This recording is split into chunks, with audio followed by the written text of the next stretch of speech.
प्रिय विद्यार्थियों, नमस्कार। YouTube के इस चैनल पर आप सभी का हार्दिक अभिनंदन है।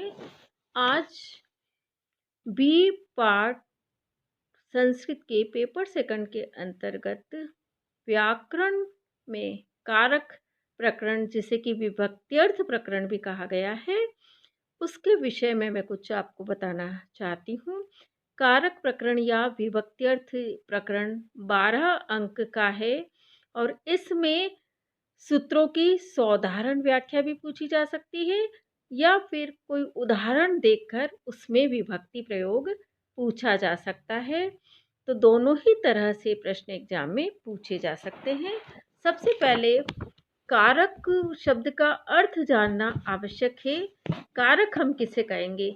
क्रिया को सिद्ध करने के लिए या संपन्न करने के लिए जिन जिन वस्तुओं की आवश्यकता होती है उन्हें कारक कहते हैं। जैसे उदाहरण के लिए आप हिंदी में ही समझ लीजिए कि राम ने कलम से पत्र लिखा। तो जो लिखना क्रिया है उसको सिद्ध करने के लिए राम, कलम और पत्र तीनों ही आवश्यक है। लिखना क्रिया को कर रहा कौन है? राम, तो राम करता है। और लिखना क्रिया के लिए राम को जो सबसे अभिष्ट पदार्थ है वह है पत्र, तो पत्र कर्म है। और जिसकी सहायता से लिख रहा है तो वह करण है, करण कारक है। कौन है? कलम। कलम की सहायता से पत्र राम ने लिखा है, तो कलम करण है, सहायक है। लिखना क्रिया को सिद्ध करने के लिए सहायक कारक है, करण है। तो राम करता है, जो क्रिया को संपन्न करता है, लिखना क्रिया को करता है। और पत्र उस लिखना क्रिया के लिए सबसे अभिष्ट पदार्थ है, इसलिए कर्म है। और कलम की सहायता से लिखना क्रिया राम के द्वारा की जा रही है, तो वह करण है। तो इस प्रकार कर्ता, कर्म और करण, ये तीनों ही यहाँ कारक है। इसी तरह से संप्रदान, अपादान और अधिकरण, ये भी कारक कहे जाते हैं। कर्ता, कर्म, करण, संप्रदान, अपादान और अधिकरण, इन छहों का क्रिया के साथ सीधा संबंध होता है, साक्षात संबंध होता है।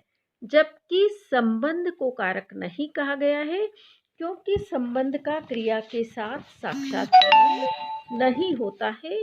इसका एक उदाहरण आप देखिए, जैसे देवदत्त यज्ञदत्त की पुस्तक को पढ़ता है, या संस्कृत में हम कहें देवदत्त यज्ञदत्तस्य पुस्तकम पठति। तो यहाँ देवदत्त पुस्तक पढ़ता है, तो देवदत्त का पढ़ना क्रिया के साथ सीधा संबंध है। अब पढ़ना क्रिया को सिद्ध करने के लिए देवदत्त के लिए अभिष्ट पदार्थ पुस्तक है, इसलिए पुस्तक कर्म है और इस पुस्तक का भी पढ़ना क्रिया से सीधा संबंध है। लेकिन यज्ञदत्त की पुस्तक, यज्ञदत्त का पढ़ना क्रिया से कोई साक्षात या सीधा संबंध नहीं है। इसलिए यज्ञदत्त की पुस्तक, पुस्तक किसकी? यज्ञदत्त की। तो यह यज्ञदत्त और पुस्तक में संबंध है, तो इस संबंध को कारक नहीं कहा गया है। इसलिए संस्कृत व्याकरण के अनुसार केवल 6 ही कारक माने गए हैं: कर्ता, कर्म, करण, संप्रदान, अपादान और अधिकरण। अब कारक को ही विभक्त्यर्थ प्रकरण कहते हैं, क्योंकि 7 विभक्तियां हमारे यहाँ मानी गई हैं: प्रथमा, द्वितीय, तृतीया, चतुर्थी, पंचमी, षष्ठी और सप्तमी। और इन 7 विभक्तियों के तीनों वचनों में 3-3 प्रत्यय है। प्रथम विभक्ति एक वचन का सु प्रत्यय से लेकर सप्तमी बहुवचन का सुप प्रत्यय तक ये 21 प्रत्यय होते हैं। और कारकों का व्यवहार जो है इन्हीं विभक्तियों के द्वारा होता है। किस विभक्ति का प्रयोग किस अर्थ का बोध कराने के लिए होता है, यह हम कारक प्रकरण या विभक्त्यर्थ प्रकरण के अंतर्गत पढ़ेंगे। मैं यहाँ द्वितीय विभक्ति के सूत्र से प्रारंभ कर रही हूँ। सूत्र है कर्तुः ईप्सित तमम कर्म। कर्ता अपनी क्रिया के द्वारा ईप्सित तमम मतलब उसको जो सर्वाधिक अभिष्ट पदार्थ है, कर्ता अपनी क्रिया द्वारा जिस वस्तु को सबसे अधिक चाहता है उसे कर्म कहते हैं। अर्थात कर्ता का जो अभिष्टतम पदार्थ है उसकी कर्म संज्ञा होती है। जैसे देवदत्तः ओदनम पचति, देवदत्त चावल पकाता है। यहाँ देवदत्त करता है और कर्ता देवदत्त का जो अभिष्ट पदार्थ है, अपनी पचती पकाने की क्रिया को सिद्ध करने के लिए जो अभिष्टतम पदार्थ है वह ओदन है। कर्ता ओदन को ही विशेष रूप से प्राप्त करना चाहता है, अतः प्रस्तुत सूत्र के द्वारा ओदन की कर्म संज्ञा होती है और फिर अग्रिम सूत्र आता है कर्मणि द्वितीया। तो कर्मणि द्वितीया सूत्र से औदनम यहाँ द्वितीया विभक्ति हुई है। अब दूसरा सूत्र देखिए, कर्मणि द्वितीया। कर्म में द्वितीया विभक्ति होती है। इस सूत्र का भावार्थ यह है कि अनुक्त कर्म में द्वितीया विभक्ति होती है। अनुक्त न उक्त इति अनुक्त, अर्थात जो कहा न गया हो, ऐसा कर्म जो कहा न गया हो। कर्तृवाच्य में कर्ता ही प्रधान रूप से कहा जाता है, इसलिए वह उक्त कहलाता है, उक्त होता है। कर्ता की ही प्रधानता होती है, इसलिए वह उक्त होता है। तथा वहाँ कर्म अप्रधान होता है, इसलिए अनुक्त होता है। तो कर्तृवाच्य के वाक्यों में सदैव कर्म अनुक्त होता है और उस अनुक्त कर्म में द्वितीय विभक्ति होती है। जैसे भक्तः हरिम भजति, भक्त हरि को भजता है। यहाँ भजति जो है वह कर्तृवाच्य की क्रिया है। यहाँ कर्म अप्रधान है और कर्ता जो भक्त है वह प्रधान है और कर्म जो हरि है वह अप्रधान है। अतः अनुक्त कर्म होने से, अप्रधान होने से ही उसे अनुक्त कहते हैं और अनुक्त कर्म होने से ही प्रस्तुत सूत्र द्वारा हरि शब्द से द्वितीया विभक्ति हुई है। इसी प्रकार से कर्मवाच्य में सदैव कर्म उक्त होता है, कर्म की ही प्रधानता होती है और इसीलिए वह उक्त कहा जाता है। और कर्म उक्त होने से उसमें द्वितीया विभक्ति नहीं होती है, अपितु प्रातिपदिकार्थ मात्र में उस प्रातिपदिक के अर्थ को बताने के लिए उसमें प्रथमा विभक्ति होती है। जैसे हरिः सेव्यते, हरि की सेवा की जाती है। यहाँ सेव्यते क्रिया कर्मवाच्य की है और कर्म हरि का ही प्रधान रूप से कथन है। कर्म हरि ही यहाँ पर प्रधान है और प्रधान होने से ये उक्त है, इसलिए प्रस्तुत सूत्र अर्थात कर्मणि द्वितीया के द्वारा उसमें द्वितीय विभक्ति नहीं हुई है, क्योंकि कर्म उक्त है। अपितु प्रातिपदिकार्थ लिंग परिमाण वचन मात्रे प्रथमा, इस सूत्र के द्वारा यहाँ प्रथमा विभक्ति हुई है। अर्थात प्रातिपदिक के अर्थ को बताने के लिए शब्द हरि जो प्रातिपदिक है, हरि जो शब्द उसके अर्थ को बताने के लिए प्रथमा विभक्ति हुई है। अब अगला जो सूत्र है वह है अकथितम च। अकथितम च सूत्र का अर्थ देखिए, अपादान आदि के द्वारा अविवक्षित कारक को अकथित कर्म कहते हैं। अकथित अर्थात अप्रधान या गौण कर्म कहते हैं। अपादान आदि में संबंध को छोड़कर सभी कारक आ जाते हैं। कर्ता, कर्म, करण, संप्रदान, अपादान, अधिकरण आदि। अपादान आदि से तात्पर्य सभी कारकों से है। तो अपादान आदि के द्वारा अविवक्षित कारक की अकथित कर्म संज्ञा होती है। अर्थात जब वक्ता अपादान आदि कारकों को अपादान आदि के रूप में नहीं कहना चाहता है तो उन कारकों की भी द्विकर्मक धातुओं के योग में गौण कर्म संज्ञा हो जाती है।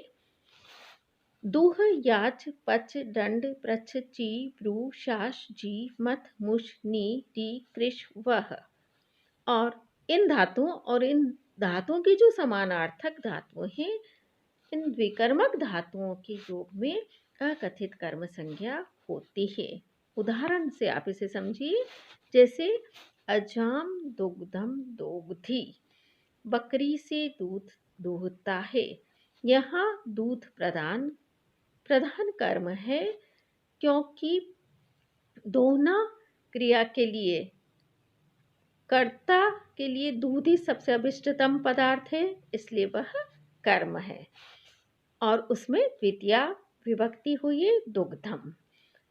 और अजा से दूध दूहता है, यहाँ सामान्य रूप से जो बकरी है वो अपादान कारक है, अतः उसमें पंचमी विभक्ति होनी चाहिए थी, किंतु विकर्मक धातु दूह के प्रयोग के कारण वक्ता द्वारा अजा की अपादान कारक के रूप में विवक्षा न होने से प्रस्तुत सूत्र द्वारा उसकी अकथित कर्म संज्ञा होती है और कर्मणि द्वितीया से उसमें द्वितीया विभक्ति हुई है। आप देखिए कि बकरी से दूध दूहता, बकरी से दूध अलग हो रहा है, तो बकरी से अर्थात अजा में अपादान कारक होना चाहिए था और पंचमी विभक्ति होनी चाहिए थी, लेकिन यहाँ द्विकर्मक दूह धातु का प्रयोग हुआ है और वक्ता की यहाँ अजा को अपादान कारक के रूप में कहने की इच्छा नहीं है, विवक्षा का अर्थ है कहने की इच्छा, तो अजा के अपादान कारक के रूप में वक्ता की विवक्षा नहीं है, इसलिए और विकर्मक धातु दूह का प्रयोग होने के कारण अकथितम च सूत्र के द्वारा अजा की कर्म संज्ञा हुई है और उसमें द्वितीय विभक्ति हुई है। जहाँ वक्ता अजा को अपादान कारक के रूप में कहना चाहता है, वहाँ अपादान कारक के कारण पंचमी विभक्ति होती है, तो अजायाह दुग्धम दोग्धी यह प्रयोग भी सही है। यह प्रयोग वहाँ हो सकता है कि बकरी से दूध दूहता है, तो इसका हम संस्कृत में जब अनुवाद करें तो अजायाह दुग्धम दोग्धी भी कर सकते हैं। इसी प्रकार से अकथितम सूत्र की जो और धातुएं, विकर्मक धातुएं जो दी गई है, याच पच दंड प्रच, इन सभी धातुओं के भी अनेक उदाहरण इसमें हैं और वे उदाहरण भी आपको परीक्षा में पूछे जा सकते हैं। जैसे बलिम याचते वसुधाम, बलि से पृथ्वी मांगता है। यहाँ पर भी आप देखिए कि अपादान कारक की अविवक्षा से और विकर्मक धातु याच के प्रयोग के कारण बलि की अकथितम च सूत्र से गौण कर्म संज्ञा हुई है और उसमें द्वितीया विभक्ति हुई है। इस प्रकार से मैंने 2-3 सूत्रों को आपको उदाहरण सहित यहाँ समझाया है। तो एग्जाम में आपके सूत्रों की साधारण व्याख्या भी आ सकती है और इस प्रकार से उदाहरण भी पूछे जा सकते हैं, जैसे देवदत्तः ओदनम पचति, और ओदनम शब्द में अंडरलाइन होगी और यहाँ पूछा जा सकता है कि ओदनम में किस विभक्ति का प्रयोग हुआ है और किस सूत्र के द्वारा हुआ है। तो दोनों ही प्रकार से एग्जाम में प्रश्न पूछे जा सकते हैं, इसका आप विशेष रूप से ध्यान रखिएगा। आज के लिए बस इतना ही। बहुत बहुत धन्यवाद।